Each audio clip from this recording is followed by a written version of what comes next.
Au terme de 50 jours d'offensive et de crimes commis en territoire syrien contre le peuple kurde, l'armée turque a déclenché depuis samedi un bombardement intensif de la ville d'Afrin. Au sol, les troupes turques et les forces de Daesh repoussées vers le nord de la Syrie convergent pour faire tomber la ville.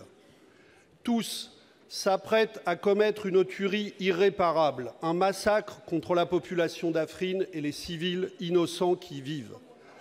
Erdogan vise le nettoyage ethnique de la ville et au-delà, tous les observateurs l'admettent, il poussera plus loin ses prétentions de domination régionale jusqu'à Kobané et en Irak. Il le revendique d'ailleurs ouvertement.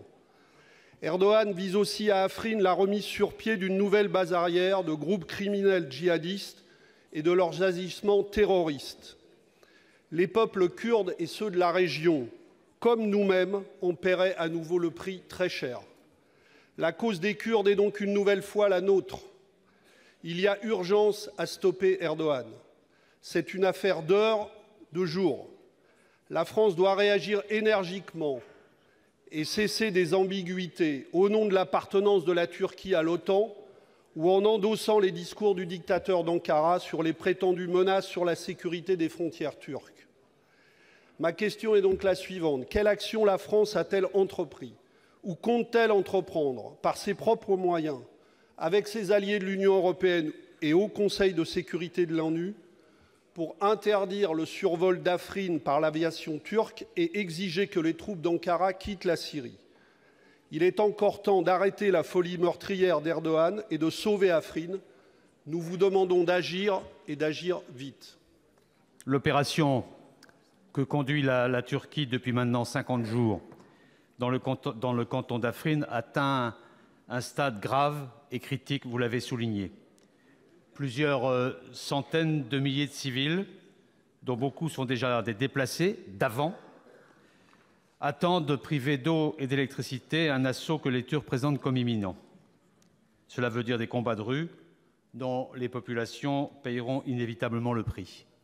Et je voudrais faire à ce sujet 4 remarques. La première, c'est que le souci de protection des frontières, aussi légitime soit-il, ne peut en aucun cas justifier des opérations militaires aboutissant à des actions contre une population civile. Deuxièmement, la lutte contre Daesh est la première raison de notre engagement militaire au Levant et c'est une priorité de sécurité nationale.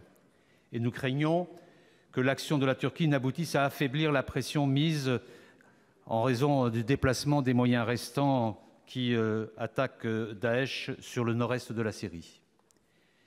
Troisièmement, la résolution 2401 du Conseil de sécurité, pour laquelle la France a beaucoup œuvré et sur laquelle la France est tout à fait déterminée, elle s'applique à toute la Syrie et pas uniquement sur la Ghouta Est.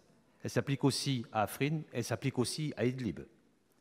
Et donc il importe que la Turquie, pays membre de l'Alliance, respecte ce qui est désormais, depuis cette résolution, le droit international.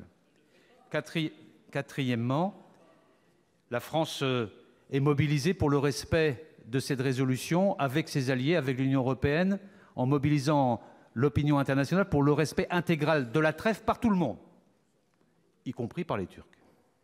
Enfin, dernier point, nous avons, je l'ai déjà dit à plusieurs reprises publiquement, une relation particulière et ancienne avec les Kurdes et leurs alliés arabes au sein des forces démocratiques syriennes dans le nord-est de la Syrie. Et nous sommes tout à fait conscients du rôle important qu'ils ont joué dans la campagne contre Daesh et dans la reprise de Raqqa.